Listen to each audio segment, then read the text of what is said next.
Assalamualaikum warahmatullahi wabarakatuh. Halo anak-anak semua. Hari ini kita akan belajar tema 2, subtema 3, pembelajaran ke-6. Sudah siap untuk belajar hari ini? Kalau sudah siap, mari kita mulai belajarnya ya. Perhatikan kedua gambar yang ada di hadapan kalian. Ini adalah gambar yang pertama. Dan ini adalah gambar yang kedua. Apa perbedaan yang paling mencolok dari kedua gambar ini? Ya, gambar yang kiri ini gambar yang belum diwarnai atau baru sketsanya. Sedangkan gambar yang kanan adalah gambar yang sudah diwarnai. Jadi perbedaan yang paling mencolok adalah yang satu gambarnya belum diwarnai dan yang satunya lagi gambarnya sudah diwarnai. Agar gambar ilustrasi pada cerita bergambar terlihat lebih indah dan menarik, maka kita perlu mewarnai gambar tersebut.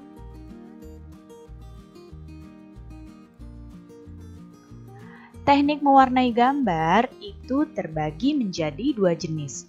Ada teknik kering dan ada teknik basah. Kita akan bahas perbedaan kedua teknik ini. Yang pertama adalah teknik kering. Teknik kering ini biasanya alat mewarna yang digunakan adalah krayon dan pensil warna. Jadi jika kamu mewarnai dengan menggunakan krayon atau pensil warna, berarti kamu mewarnainya dengan menggunakan teknik kering. Kemudian, tidak memerlukan pengencer.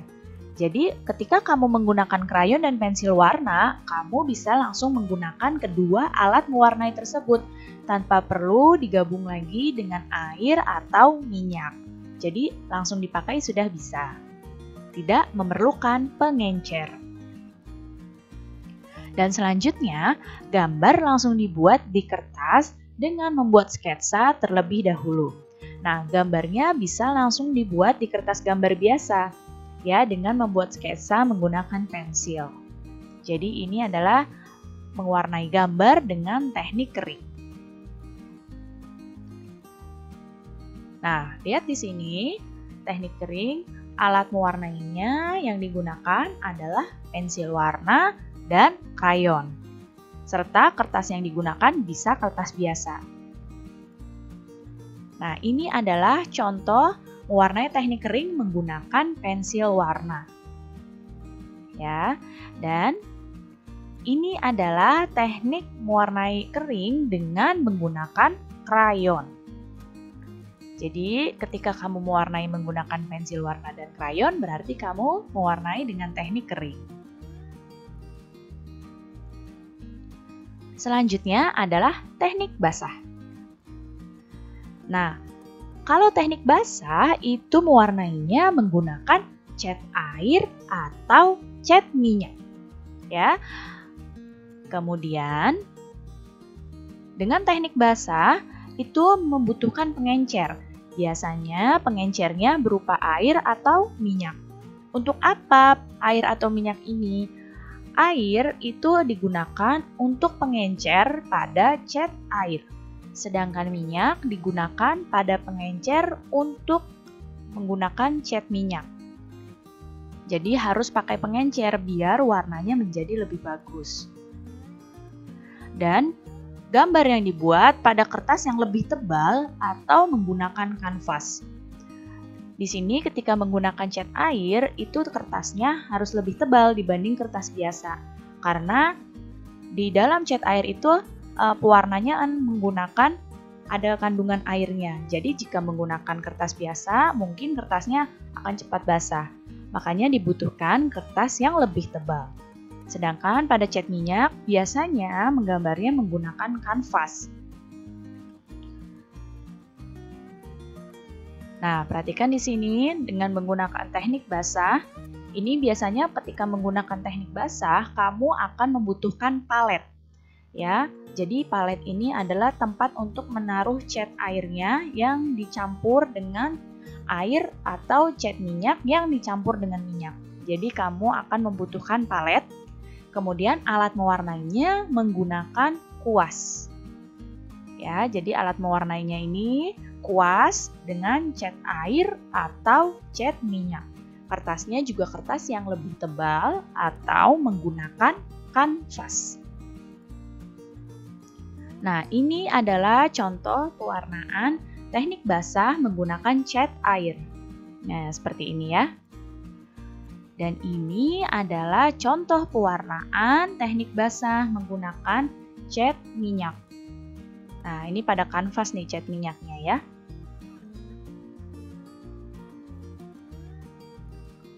Nah, ini adalah contoh cerita bergambar yang sudah diwarnai. Nah, di sini ada cerita bergambar dengan judul Akibat Tidak Bekerja Sama. Di sini ada anak yang bernama Jaka dan Rudy diberi gambar yang harus diwarnai bersama. Mereka mulai mewarnai, tapi Rudy masih saja bermain. Ketika teman-teman lain sudah selesai mewarnai, mereka berdua belum selesai. Dan akhirnya Rudy minta maaf pada Jaka dan akhirnya mereka menyelesaikan gambarnya. Nah, perhatikan di sini ada berapa panel? Ya, ada 4 panel gambar. Nah, di sini gambarnya terlihat lebih menarik karena sudah diwarnai.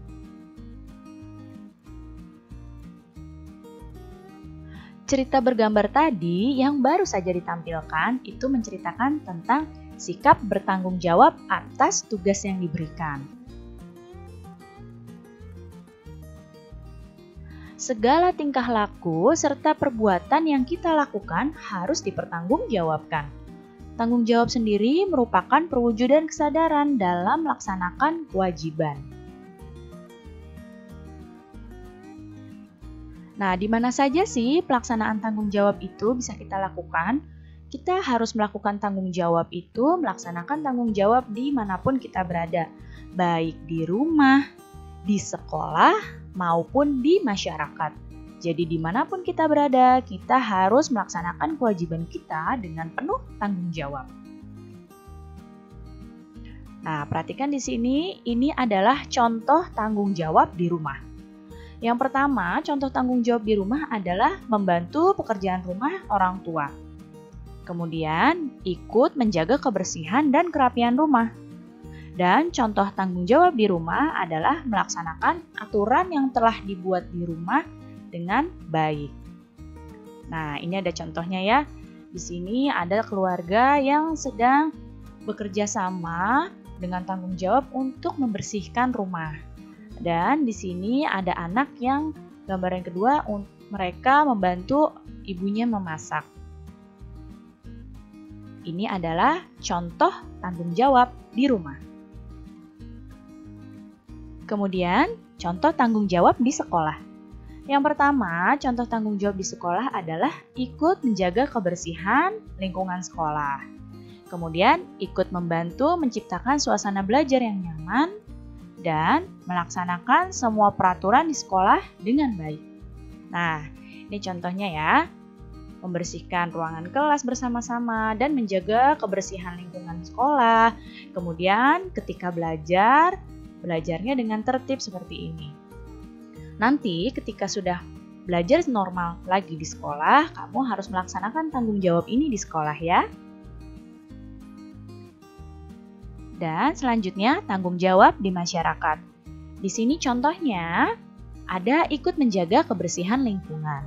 Kemudian ikut menjaga keamanan lingkungan dan juga melaksanakan semua aturan yang berlaku di masyarakat. Nah, di sini ada contohnya warga yang melakukan ronda malam untuk menjaga keamanan lingkungan. Mereka melakukannya dengan tanggung jawab agar lingkungan mereka aman. Juga ikut menjaga kebersihan lingkungan dengan kerja bakti. Nah, kita itu harus menyadari dan melaksanakan tanggung jawab dengan sungguh-sungguh, baik di lingkungan rumah, di sekolah, maupun di masyarakat. Jika semua orang menyadari dan melaksanakan tanggung jawabnya masing-masing, maka akan tercipta kehidupan yang damai dan teratur. Baik anak-anak, cukup sekian ya penjelasan Ibu kali ini. Mudah-mudahan kalian dapat paham dan mengerti. Terima kasih anak-anak semua. Sampai jumpa lagi. Wassalamualaikum warahmatullahi wabarakatuh.